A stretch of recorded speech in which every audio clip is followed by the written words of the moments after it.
ওই মাটিটো আদানী কোম্পানী কেতিয়াও এৰিব নিদিয়ে, কেতিয়াও এৰিব নোৱাৰিব। আমি মৰি যাম, আন্দোলন কৰি যাম গণতান্ত্ৰিকভাৱে, তথাপিও আমি এৰি নিদিওঁ। প্ৰমোদ বৰুৱা চৰকাৰটো আহ্বান কৰা নকৰিব। গবেট প্ৰমোদ বড়ো চৰকাৰ গবেট প্ৰমোদ বড়োহে আমাৰ পদবজৰাত খত মাটি আছে, খত পানী আছে, দেখিছে নাকি? দেখা নাই। এইটো এই প্ৰমোদ বড়োৰ দালাল বিলাকে আমাৰ পাহাৰ, আমাৰ নদী এইটোৱে সব প্ৰমোদ বড়োৰ ওপৰত জনাই দিছে। বিটিআৰৰ পৰিৱৰ্তনৰ নায়কৰ বিৰুদ্ধে ক্ষোভ এয়া।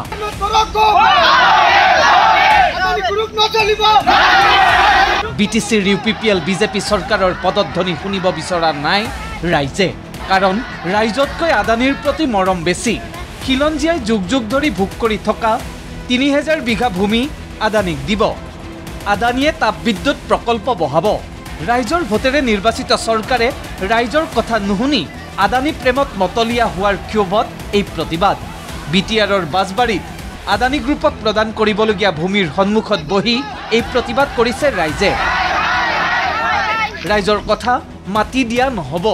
এজন ডাঙৰ মানুহে সংখ্যা এৰিয়াত যেতিয়া টিকি কৰিবলৈ আহিছে, সেই সময়ত বোলে আমাৰ ইয়াৰ দেৱানীৰ পৰা মাটি লৈ আনিছে, আমাৰ এই এৰিয়াৰ পাহাৰ এৰিয়া আছে বুলি মাটি লৈ আনিছে বোলে।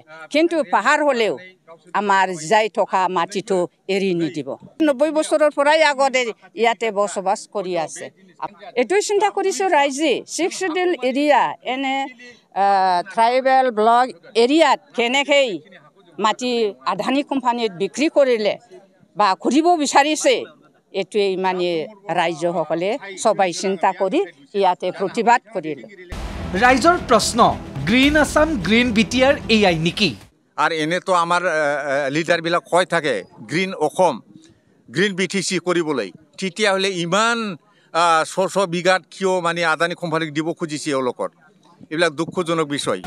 প্ৰতিবাদ ধাৰাবাহিকভাৱে চলিব যেতিয়ালৈকে চৰকাৰী সিদ্ধান্ত বাতিল নকৰে।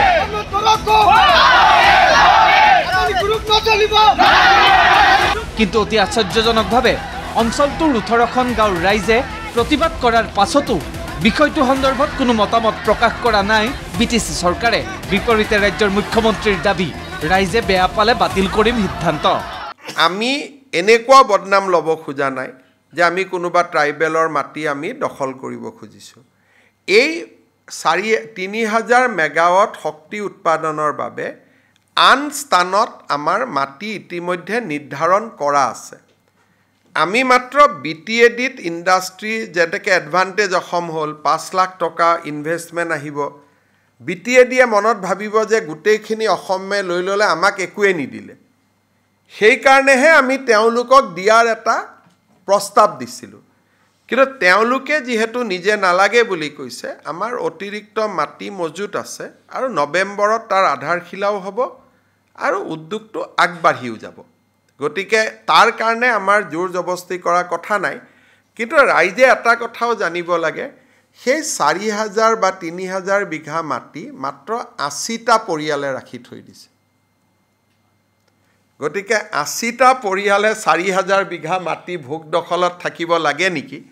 গতিকে মই আহ্বান জনাম যে তাত আদানী নহয়, অন্ততঃ মেডিকেল কলেজ হওক, ইঞ্জিনিয়াৰিং কলেজ হওক, কিবা ভাল কামত সেই মাটিখিনি ব্যৱহাৰ হওক। কিন্তু আমাৰ পাৱাৰ প্ৰজেক্টৰ কাৰণে আমাৰ এনেকুৱা কোনো বাধ্যবাধকতা নাই যে আমি তাতেই যাব লাগিব। অতিৰিক্ত ২ মাটি আমি ধুবুৰী আৰু গোৱালপাৰা জিলাত আমি ৰেডি কৰি থৈছোঁ।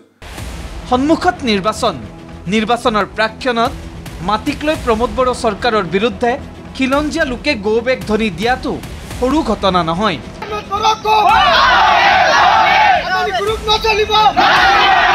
পৰ্বতজোৰাৰ পৰা মুস্তাফা কামালৰ ৰিপৰ্ট, ND24।